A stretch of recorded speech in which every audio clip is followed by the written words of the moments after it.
El Renacimiento se trató de que el pensamiento antropocentrista resurgió y reemplazó al teocentrista. Hubo una revalorización del individuo, que pasó a ser el centro de la filosofía de la época, al contrario que antes, cuando se pensaba que todas las acciones del hombre eran por y para Dios. El hombre del Renacimiento era curioso e inventor, haciendo más uso de la tecnología. Así, surge el concepto de genio, persona que era capaz de ir más allá de sus posibilidades. Esto se refleja en la plástica y en la música. Un ejemplo de artista curioso es Leonardo da Vinci, quien usó la idea de profundidad en la obra y para lograrla debía realizar muchos cálculos para organizar el espacio, lo que nos lleva al pensamiento de que lo bello es lo que matemáticamente está mejor razonado. Esto puede ser observado en su obra La Última Cena, la cual es una pintura mural ejecutada entre 1495 y 1497. Por otro lado, en la música, podemos ver al artista curioso que experimenta con instrumentos de misma forma pero distinto tamaño. Un ejemplo es la familia de flautas. Durante el Renacimiento, asciende económicamente la clase de los burgueses, quienes le ponían presión al rey para obtener beneficios e iban a las fiestas de aquellos para hacer negocios. Con su nuevo poderío económico, fueron capaces de pagar retratos, los cuales tienen identidad, clara marca del antropocentrismo. Un ejemplo es El recaudador de impuestos, obra holandesa. También surgió La naturaleza muerta, que representaba objetos para demostrar la abundancia de los burgueses. Uno de los acontecimientos más importantes del Renacimiento es la Reforma Luterana, llevada a cabo por Martín Lutero, un monje que cuestionó y marcó diferencias éticas con la Iglesia. Este decía que la misa no podía ser en latín porque los analfabetas no la entendían. Los cantos y la misa debían adaptarse al idioma de cada pueblo.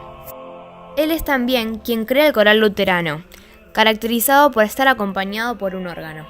El otro gran acontecimiento fue el descubrimiento de América, encabezado por Colón junto al ejército español en 1492. El punto más importante de este periodo fue Florencia, sin embargo, comenzó en los Países Bajos. Los Países Bajos es un país constituyente del Reino de los Países Bajos, el cual es un estado soberano transcontinental cuya forma de gobierno es la monarquía constitucional.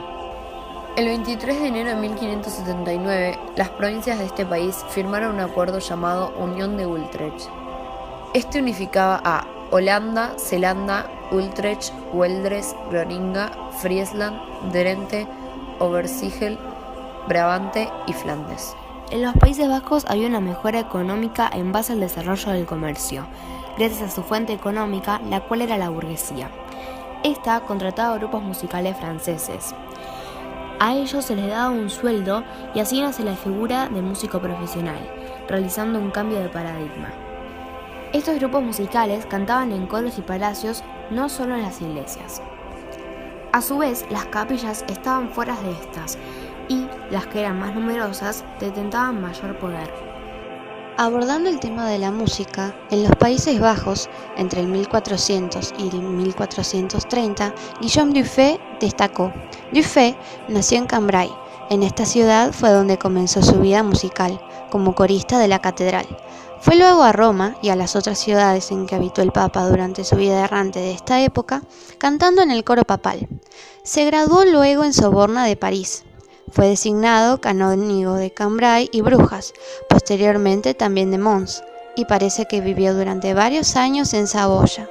Pasó los últimos años de su vida en Cambrai. Se lo considera el más grande compositor de los Países Bajos. La carrera de Dufay es como la de cualquier músico de la escuela franco-flamenca, que en ese entonces dominaba y era admirada en todas partes. Casi todos los cantores del Papa eran franco-flamencos. Cambrai gozaba, al parecer, de una reputación especial. Existe una carta de Felipe de Luxemburgo en la que dice que el canto en esa catedral es el mejor del mundo. De cualquier modo, al formarse el coro, el Papa eligió en Cambrai a muchos de los participantes, y a partir del año 1420, la mayor parte de sus cantantes procedían de allí.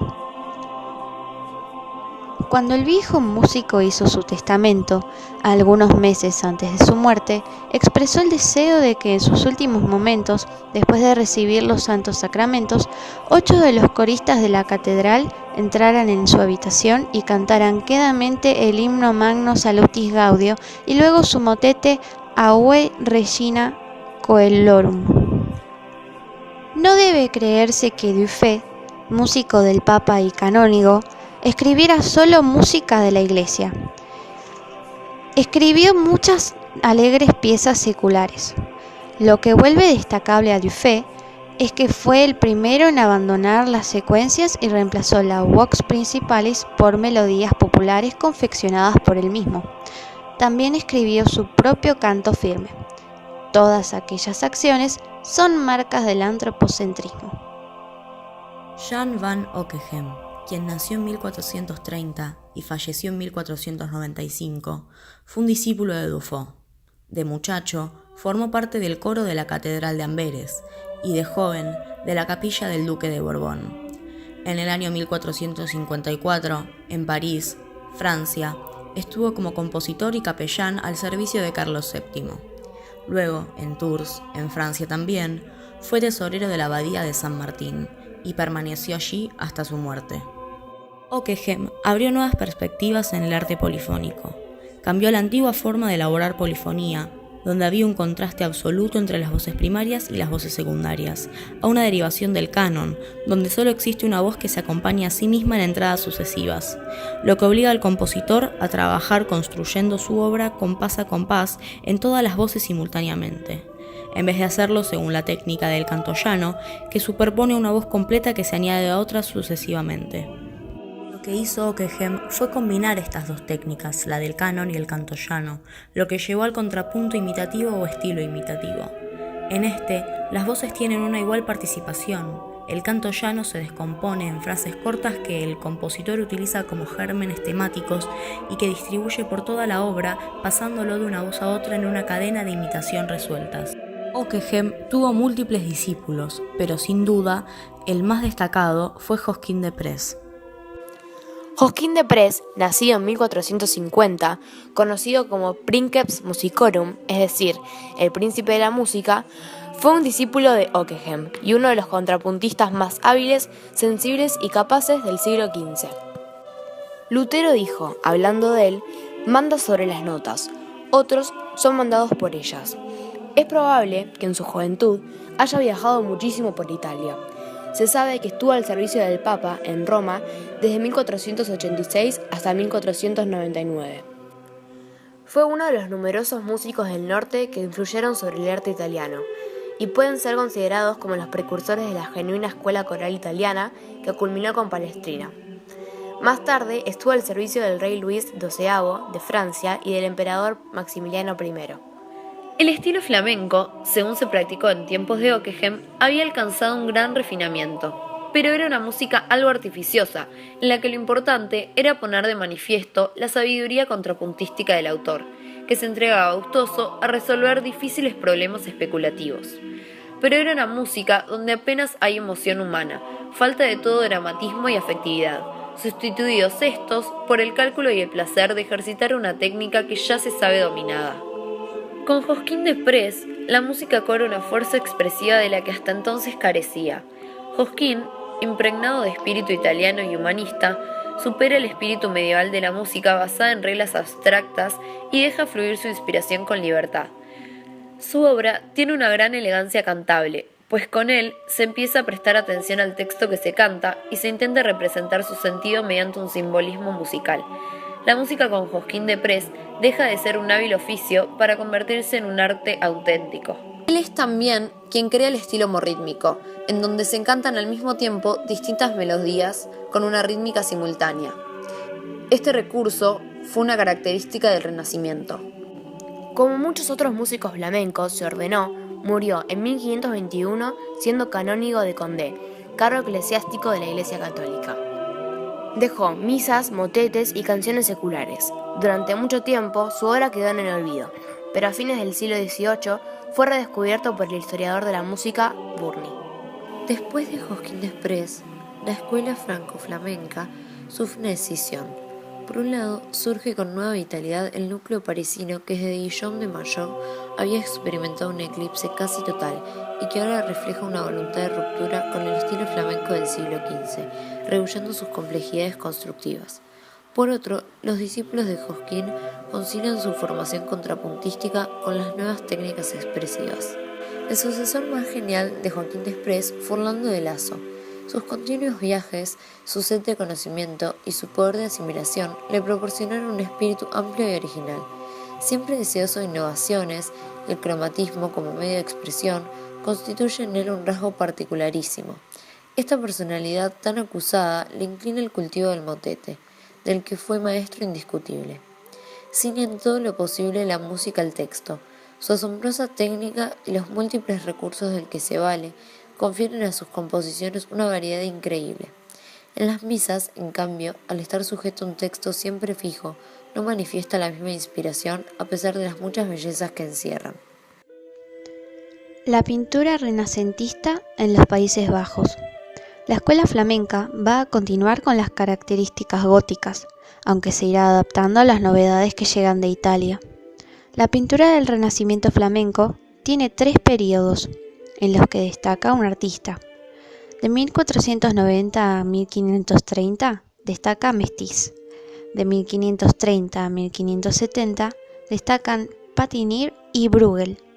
De 1570 a 1607 se produce una consolidación de la pintura manierista. Quentin Mestiz reúne el realismo flamenco y su interpretación humanista de la vida de la época. Mantiene el gusto flamenco, pero también trabaja el esfumato en sus pinturas. Entre sus obras destacan El Santo Entierro, Ecce Homo y El Cambista y su mujer. Joaquín Patinir hace que el paisaje sea el verdadero protagonista de sus obras y transforma en paisajismo cualquier motivo religioso. Entre sus obras más famosas destacan Descanso en la huida a Egipto y El paso de la laguna Estigia. Peter Bruegel, apodado el Viejo, es el pintor más interesante de la escuela flamenca. Cultivó temas propios del erasmismo, como la ironía de la locura humana. Cómico y pesimista, nos presenta la irracionalidad del mundo. Tiende a geometrizar las formas y emplea la luz abstracta, lo que genera sombras. Su única preocupación es el contenido, la lección moral y discursiva de sus obras. Ejemplos son El triunfo de la muerte, Ciegos guiados por otro ciego y Cazadores en la nieve. La Corte de Saboya es uno de los primeros edificios renacentistas en los Países Bajos. Este era el palacio residencial de Margarita de Austria, quien fue gobernadora de 1507 a 1530. Se ubica en la actual Bélgica. Cornelis Floris de Briant fue un arquitecto, escultor y grabador flamenco nacido en Bélgica. La mayoría de sus obras se encuentran en su país natal, y una de ellas es el Ayuntamiento de Amberes, una de las más reconocidas. Fue construido entre 1561 y 1565. Está decorado con estatuas y el escudo de la ciudad, este último siendo sustituido por una estatua de la Virgen María en 1587, y en la parte más alta se encuentra un águila. Presumiblemente alumno de Joaquín Desprez, Vuillard creó una música muy sensible, consolidada con un nuevo basamento armónico. En sus obras se hace costumbre el uso del coro dividido en 2 secciones o doble coro, recurso inspirado por los 2 órganos enfrentados que hacían en la Catedral San Marcos. Así, los grupos corales se colocaban alrededor de cada instrumento y mediante un juego dialogado se lograban combinaciones sonoras de seguro atractivo. A él lo suceden Andrea y Giovanni Gabrieli, tío y sobrino. Estos agregan nuevas cosas a los motetes, incorporan instrumentos a la música religiosa. Venecia le abre las puertas a los instrumentos dentro de la música religiosa, dando inicio al periodo barroco.